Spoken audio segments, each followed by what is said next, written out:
some of the best bits of the last 2 years for me were the midnight matinee. Oh, hell yeah. Which was incredible in January 2007. Yeah. Thanks. We did a midnight matinee. We did a normal Monday night show at 8:00, and then we did an 11:30 show for charity. So not really midnight. False advertising. It was on at midnight, to be honest. It went up late. It went up late. 1:45. Yeah, and obviously a lot of our contemporaries came. A lot of performers came, and a lot of the crazy, diehard fans came. Weird.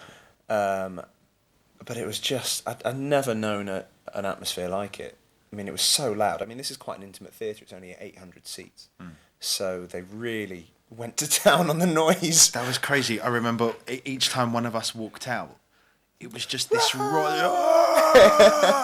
you were a little bit thrown by it because you're kind of, what's going on? Kind of thing. It was crazy. Johnny and I, we sort of knew each other-ish before we started this job. And we've spent a year and a half in the same dressing room and slowly morphed into Rod and Nicky.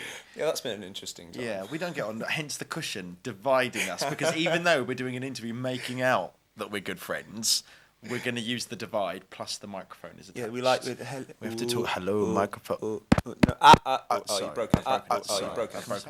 God. Paul O'Grady Show, not hosted by Paul O'Grady, hosted by, what was her name? Judith Chalmers? Was it Judith Chalmers? She does the holiday programmes. They send her to hot destinations to look at the pretty sights.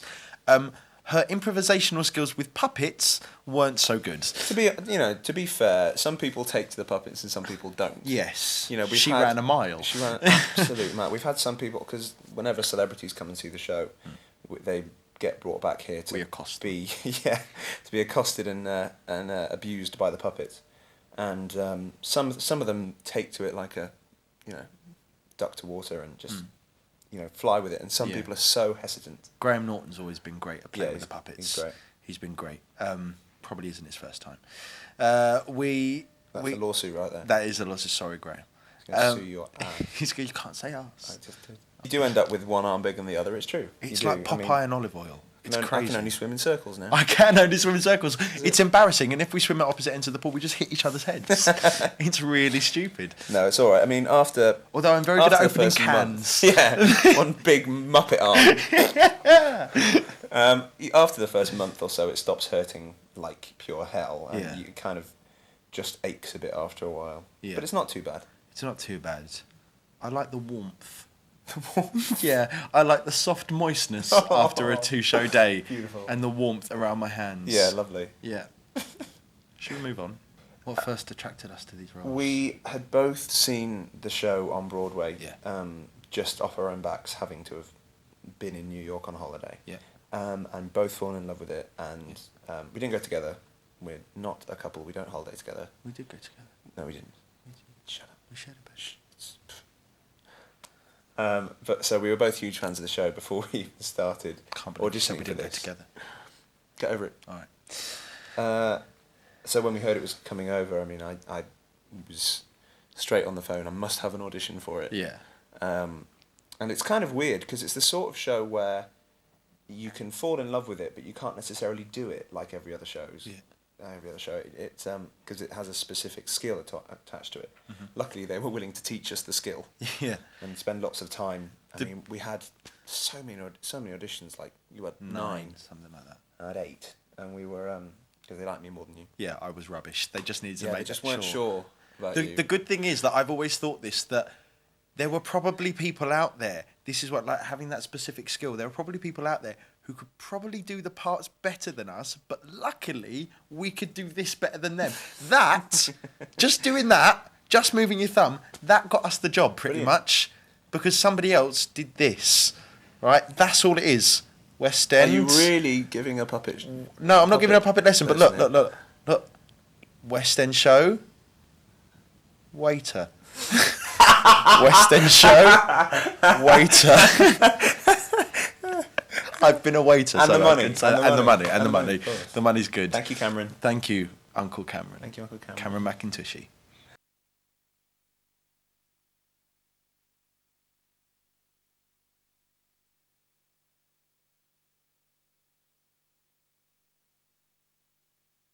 they're so much fun to play with. And we did a gig, we did a little cabaret down at the German Street Theatre, and we were standing backstage waiting to go on, and we had the puppets on, and we were literally just like resting them, just holding them in our arm. So, and we both realised we were almost cradling them like babies. And then we had this really emotional moment when we were like, the last time that we put these things down is gonna, like, the last time that we take them off and put them down is gonna be pretty much, unless, you know, all of them get bird flu and we have to come in and do the show, it's going to be the last time that we pick them up and hold them. That'll happen now, you said it. That we will. Touch wood. I want to do it again. But it's going to be really sad putting those guys down, because they become like friends. I did an audition recently when I was the script was an argument between a boyfriend and an ex-girlfriend, and she was moving out and taking all the stuff. Were you playing the ex-girlfriend? I was playing the ex-girlfriend, yeah. And you know when you're arguing with someone, you go, "Oh, shut up! What are you talking about?" And I realised that I was actually mouthing along. The whole audition panel wet themselves with laughter, and I was like, "Yeah, sorry, can't act without my hand." But this is good. I think we got about a year in auditions of making puppet jokes, because you go into any of them. Are you going to be okay without a puppet? Yes. Yes, thank you. Yes. I'm capable of doing something. But then again, you do just. I'm just going to act with my hand behind my back from now on. The reason it's so hard to leave is because it isn't like other shows where you've just been part of a family cast and company, which is always sad to leave. It's not just taking and not being able to tell a specific story, which is also sad. It's that you're having to pull yourself out of an entire world of heightened, cartoonish existence. You know, these puppets exist on a kind of cartoon plane. And so you're not allowed to delve back into that world. You have to kind of divorce yourself from that way of thinking. And it's going to be really hard to not do it. It's going to be really hard to consider going to do Les Mis. Yeah, well, Cameron, I'd like to do Les Mis at some point, if you don't mind. I have no desire to do Les Mis unless I can play Madame Thénardier. The fans on this show, it's always a strange world, but these guys have been so supportive. Amazing. So supportive to have that thing where you can come out. And also for us, you know, we've been lucky and we've done a lot of TV spots and stuff. So you do get the occasional person go, "I saw you with a puppet." They never know who you are. They just go, "You're the bloke with the puppet."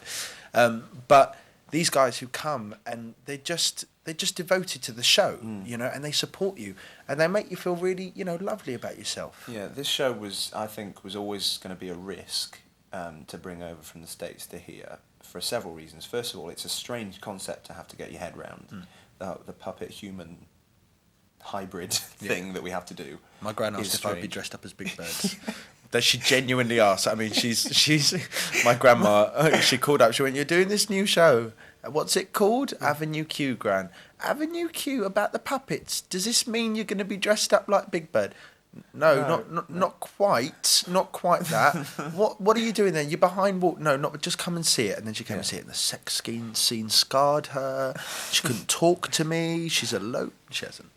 Yeah. There's a group of fans that turn up with puppets every time, and they puppeteer along in the audience. They're getting really good. Yeah, they are good. They are good. They audition for the show. Yeah. So you get some crazy people that have made, you know, jackets with huge furry cues. We've been sent pictures, and there's one girl who draws these amazing pictures of all the puppets and the cast and stuff, and they're really she's such a talented young girl. But you know, to give up her time when I'm sure, you know, she can't be, I don't know how old she is, but she puts her time and effort into doing stuff for us, and doing something for anyone is always lovely and it's always appreciated. But you know, I think they've been really supportive. Sometimes they're a little scary. Sometimes that's fine. That's all right. We're a little scary. We're a little scary. We're a little bit weird. We play with puppets for a living. First preview, we came out of stage door and we'd had this amazing response because everyone who knew it was coming from the States had booked to see the first preview. Because, you know, you have to see the first show and new cast and first shows are always rubbish, but they feel they need to see it. Yeah, and we came out of stage door and they came screaming and running round the corner. Not even just like sauntering or, you know, "Oh, there they are, let's go over there." Screaming and running. And we were like, okay, this is gonna be this is gonna be how it is for a year. It's crazy.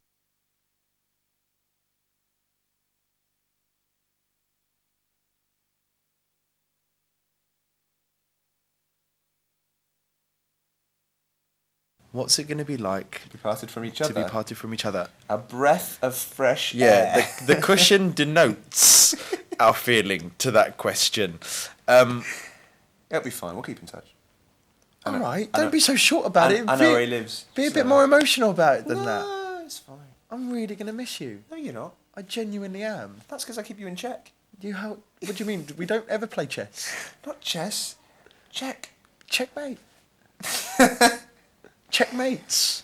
We were meant to be mates. The weird thing about... Till you gave that answer. The weird thing about Simon and mine's dynamic, I'm giving a serious answer. Give a serious answer. Is that we've become somewhat of a double act. And... and not doing a double act anymore is going to be hard. It's... What are you doing? I don't know. We, as you can tell, John and I have become so close. And I'm going to get a little bit mushy here. Is that okay? No. Don't. What's the point? Because, you know, this will be on film now forever. All right, go on then. Me saying that, John, Yes? I love you. It's nice. Oh, don't say it's nice. That's the most painful. That's like telling a girl that you love her and she hugs you. Apparently on my audition notes, the first time I came in, it just said, looks like a puppet. Do a bit. Simon and I are going to be playing the same part in different pantos. No, the same panto in different places. Well, the same part in the same panto in different places, yeah. Yes. You will find Dandini in Cinderella. You can find John in Southend-on-Sea with Joe Pasquale. And you can find myself in Richmond with Nigel Havers, Posh Panto. And then after that, I am doing a show called The Wedding Singer. We're going on a little tour first, and then coming into the West End. I do that with my fingers crossed because nothing's guaranteed yet. But we're great people with Jonathan Wilkes and Natalie Casey, directed by a lady called Karen Bruce, who's done lots, Fame, Footloose, all of those things. And Johnny, are you allowed to officially say? Yeah, I'm doing something called Dickens Unplugged, which is written by the guys that did the Reduced Shakespeare Company, and it's going to be running at the Yvonne Arnaud Theatre in Guildford in February. And I've got to grow a beard. You've got to grow a beard. See, now this is the difference again. John is going to do some really intelligent comedy. It is intelligent comedy. No, it really is intelligent comedy. It's great. The script is fantastic. I am going to do a Candy Floss musical where I dance and wear 80s clothing. So, always on a par. I think we will miss it a lot. Terribly. And if we are ever fortunate enough to play parts that bring the same enjoyment and the same feeling to us and an audience ever again, then we will be lucky boys. Getting a little bit emotional. That's okay. Okay. One question in an interview out of all of the interviews that we've done that we've ever wanted to be asked. You mean one that's been I've really wanted to answer? Yeah. I have no idea. That's a really tough question. That question goes down there you go. as Well the done. question. That's probably the first question we had no witty banter for. We got nothing to say. You've caught us. You see, in our last ever interview, as John and Simon or whoever we've been interviewing as, you have stumped us. Ladies and gentlemen of the West End, we are speechless. Thank you.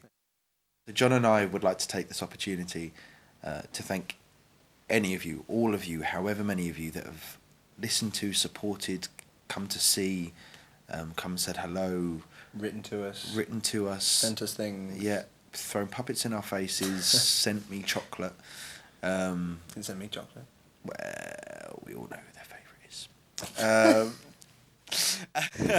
And we just want to say a humongous thank you for all of your support over the last year and a half. It's been amazing, and it wouldn't have been the same without any of you guys, because otherwise we wouldn't have felt special or important. And we feel very important. We do feel very over-important. Over-important. Not as important as, say, someone like Ian McKellen. No. It's probably on a different level of importance. Still important. Still important.